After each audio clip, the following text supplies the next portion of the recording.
El Salvador's war on gangs, how thousands vanished behind bars. It began before sunrise. Soldiers in black uniforms filled the narrow streets of Soyapango, one of El Salvador's poorest neighborhoods. Helicopters circled above, and doors were kicked open one after another. Mothers screamed as their sons were dragged out of bed. Many didn't even have shoes on. Within a few hours, hundreds of people were taken away, accused of being gang members. It was the start of what the government called a war on gangs.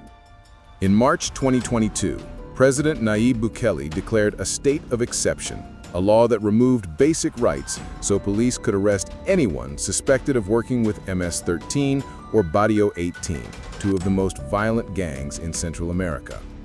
Overnight, soldiers filled every city in town. They stopped buses, searched homes, and checked tattoos. The arrests came so fast that police stations ran out of space. Families tried to follow the trucks carrying their sons, husbands, and brothers, but no one would tell them where they were going. At first, the government said it was only temporary, a few weeks to clean the streets. But weeks turned into months, and the arrests kept coming. By the end of the year, over 60,000 people had been detained, many without a lawyer or trial. Human rights groups later said the number was closer to 80,000. Prisons that were already overcrowded began to burst. In some cells built for 20 people, guards stuffed 100 or more. Prisoners slept standing up, shoulder to shoulder, in rooms without air or light. Food was scarce, 2 small meals a day, sometimes only beans and a dry tortilla. Water came in dirty buckets shared by everyone. Guards ordered silence at all times. Anyone who spoke risked being beaten or worse. At first, the people outside supported it. Crime rates dropped, murders slowed, and the streets looked calmer. Bukele's popularity grew quickly. His supporters said he had done what no other president could. He had made El Salvador safe. But inside the prisons, a darker truth was forming. Families began reporting that their loved ones were missing. Some had not received a single phone call or visit since the day of arrest. In the town of Mexicanos, a mother named Rosa Lopez stood outside Mariona prison every week holding a photo of her 19-year-old son, David. He was taken while buying bread early one morning. Rosa said the police never showed her a warrant or told her the reason. For months, she waited under the hot sun, hoping to see him through the prison fence. One day, a guard told her quietly, "If he's inside, he may not come out." By mid-2023, the government built a massive new facility called the Terrorism Confinement Center, CCOT, the largest prison in the Americas, designed to hold up to 40,000 inmates. It stood in the desert hills of Tecoluca, surrounded by barbed wire and armed soldiers. Bukele showed it off in videos, prisoners shaved bald, handcuffed, heads down, running barefoot in lines. The world watched in shock, but many Salvadorans cheered. They believed this was justice. Yet as the camera lights faded, families like Rosa's continued to wait. Independent journalists and international organizations tried to visit the prisons but were denied entry. Human Rights Watch and Amnesty International reported dozens of deaths in custody, often listed as natural causes. Photos leaked by guards showed bruises, marks of chains, and overcrowded cells that looked like cages. Then came the rumors, stories of trucks leaving the prisons at night, carrying black bags.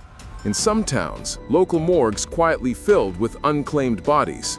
Officials refused to release names. When journalists asked questions, they were told the government had no information. Those who pushed harder received warnings or had their offices raided. Despite it all, Bukele's approval ratings stayed high.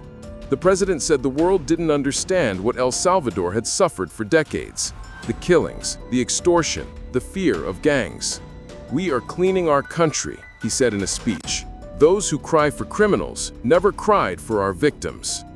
But deep inside Mariona prison, inmates whispered a different story. Some claimed men were dying every day and that guards took bodies away before sunrise. Others said that new prisoners never made it to the official records. They simply disappeared. One former prison worker later said he helped bury bodies outside the walls of a detention center near Santa Ana. He claimed they were ordered to dig at night, no questions asked. He didn't know how many there were, only that by the time he left, the graves stretched farther than he could count. Outside, Rosa still searched for her son. One afternoon, she received a call from a stranger who told her to check the morgue. She rushed there the same day, her hands shaking, her voice trembling. A clerk showed her a list of names. None of them was David. But beside the last line, a note read, "Unidentified male, 19, Mariona." She stared at it for minutes before she whispered, "That could be him."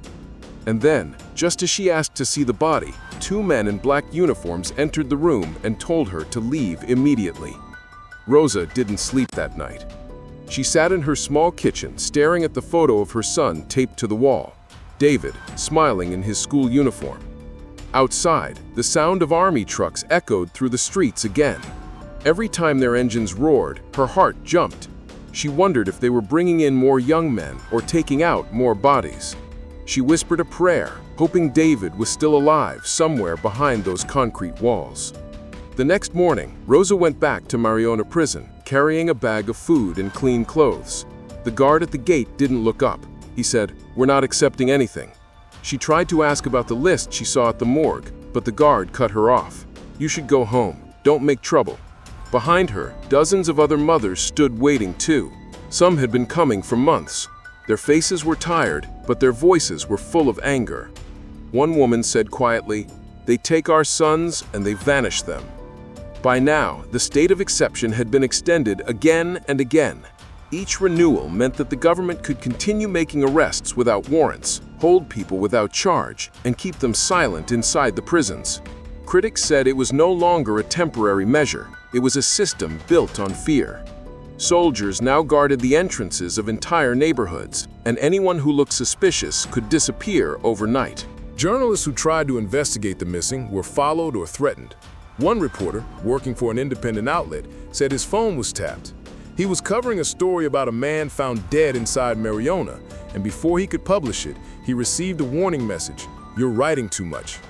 Days later, his office was broken into. He left the country soon after. Inside the prisons, new inmates arrived faster than anyone could count.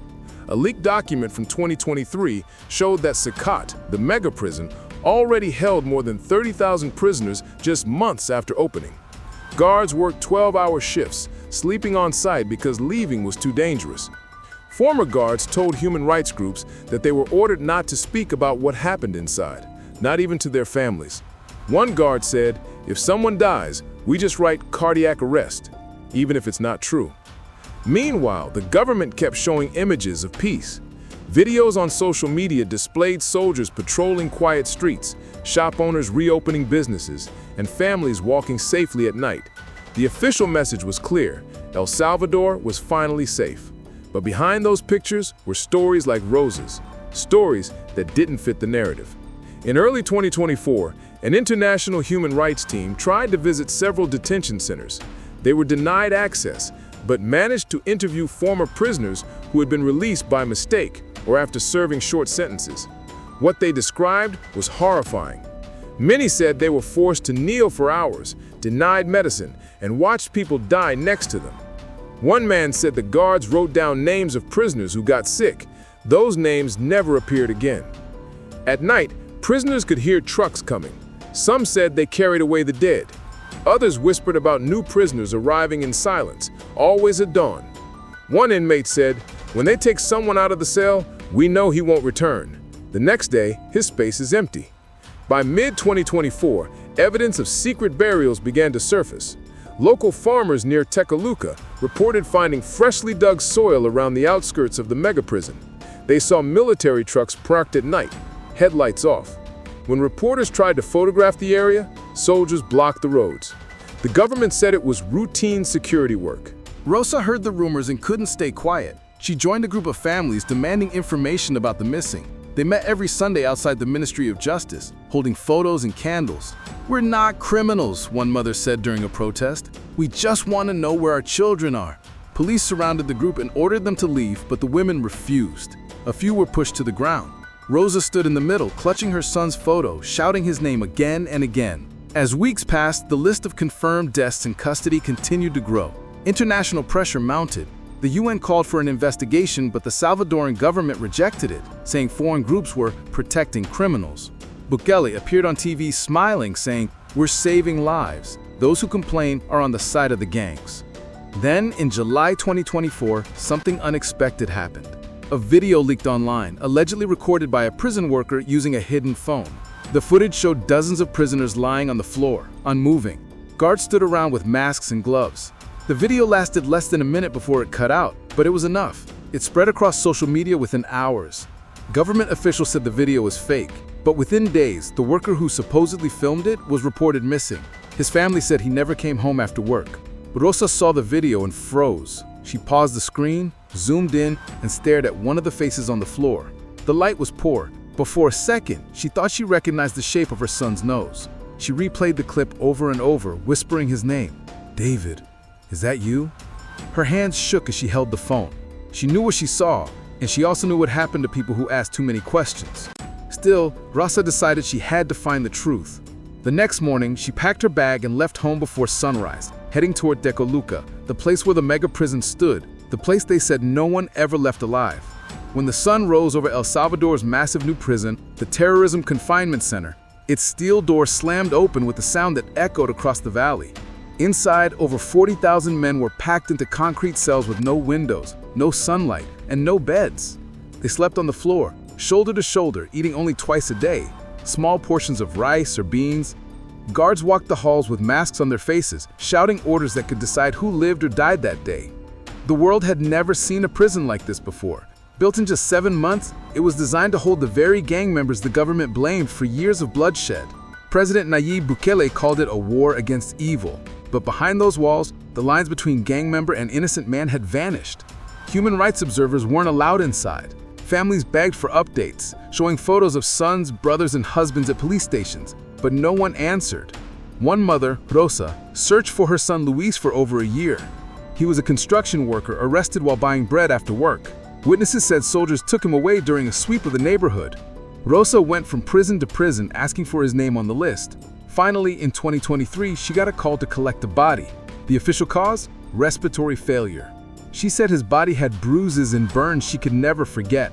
Inmates who survived later spoke anonymously to reporters. They said people died every week inside, some from beatings, others from hunger or untreated illness.